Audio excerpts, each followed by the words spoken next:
wait, all these people are filing dependents back in the late 70s and early 80s, and we can't keep track of what dependent, if one parent is filing on the same dependent, another parent is filing on the same, they finally said, wait a minute, we're giving everybody a Social Security card the minute they are born.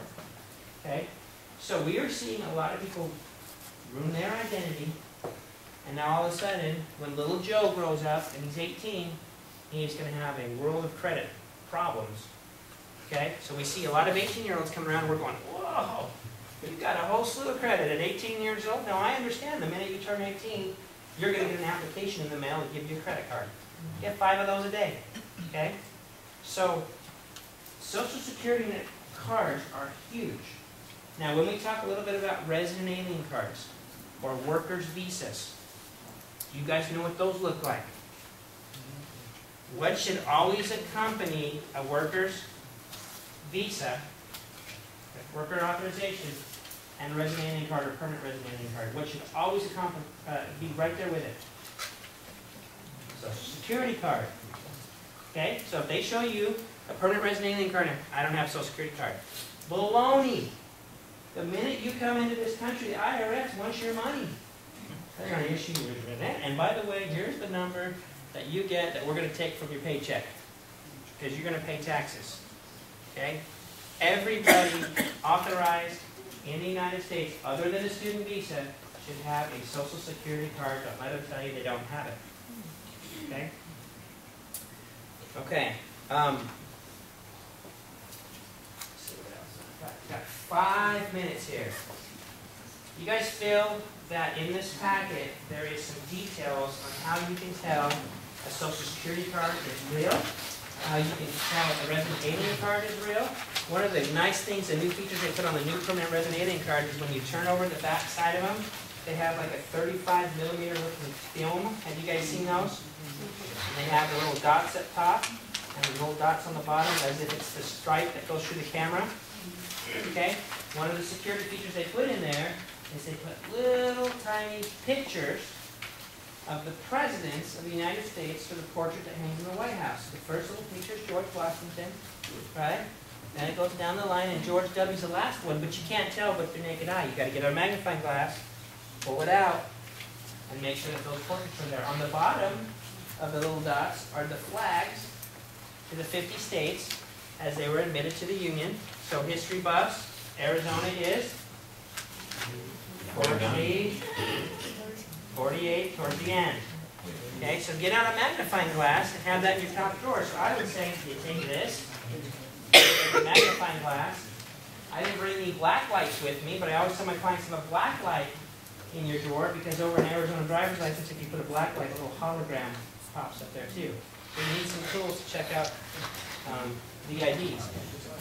Now, we have seen these permanent resident alien cards. They're new, they got holograms on the back, there's so many security features on there, and we've already seen them fake, or are people trying to fake them. And when we look at the back, we see Washington, Lincoln, Washington, Lincoln, Washington, Lincoln, Washington, Lincoln. Because those are like the popular portraits they get off the internet, right? And they make their 50 portraits across them to the naked eye. Hey, that looks pretty good until you get out. So you got to know the little security features so you know what proper ID is.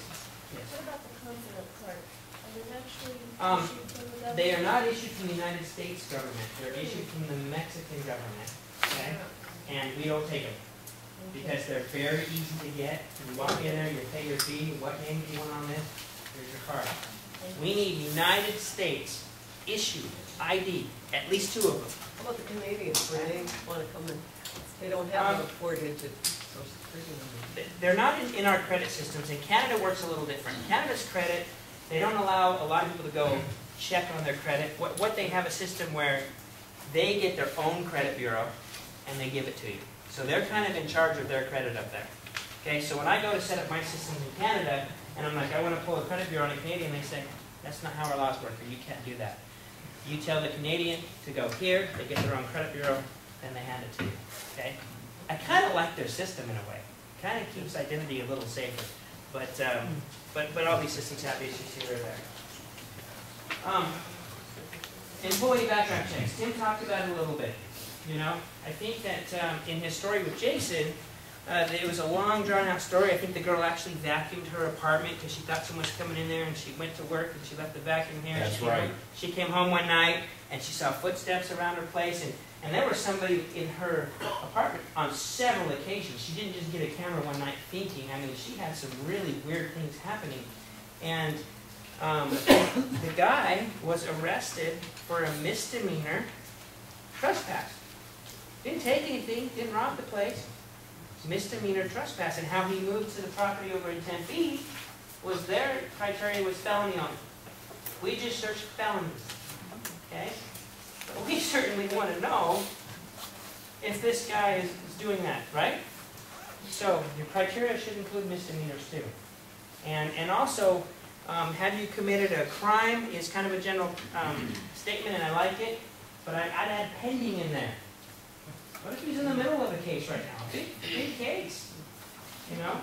Yeah, we want to know if you're convicted, that's great. But if you're also pending, I want to know about that too. Okay? Because you leave these little loopholes open, these guys will take advantage of it. I haven't been convicted. You know? Not yet. A couple weeks. Okay? So just keep that in mind. Is there any questions so far? I've taken probably an hour and a half presentation. I've kind of condensed it into a 30-minute. How do you search your own evictions? You're screening how he doesn't do that. Is there a site that you can go to? You can go Lifetime. to maricopa.gov. You can go into the justice courts. All you're going to get is a name. And the problem that you have there is if a Mike White comes to you, and his name is Mike White, and you go to that website and you find a Mike White, and there's no social, no date of birth, no address, no nothing, and you use that against him, now you're in trouble. You see what I mean? So they do have the names at maricopa.gov of the evictions. So if it's just a crazy, strange name, and you want to take your chance and say, no, I feel that this is you, or at least call over to that place and look up their phone number and call over there, that's a way that you can do it. But I'd be very careful if you don't have some concrete social date of birth with a record, that you don't get yourself in that trouble and falsify, somebody's report. So they've given us a little bit out there, but when we look up a Jose Romero, when we look up a John Smith, I mean, it becomes a nightmare to do that. So just be careful Then about in it. the screening company, aren't you getting the same information that we're getting? And so how is yours accurate? Because I'm cross-referencing addresses that you don't get online. I get them in another way. I get that same data that you're looking online. I just have a deal with the state where I get the address of the property, and that's how I cross-reference. So how I cross-reference is criminal is date of birth and name, eviction is name and address. So that's how we do it. There's my secrets. Okay. I certainly appreciate it. I don't mean to cut into your guys' lunchtime. I'll stay here if you guys have any questions at all. I'm also going to be here all day filming. If something comes up and you want to ask any questions later on. Thank you. See you guys in 1 hour.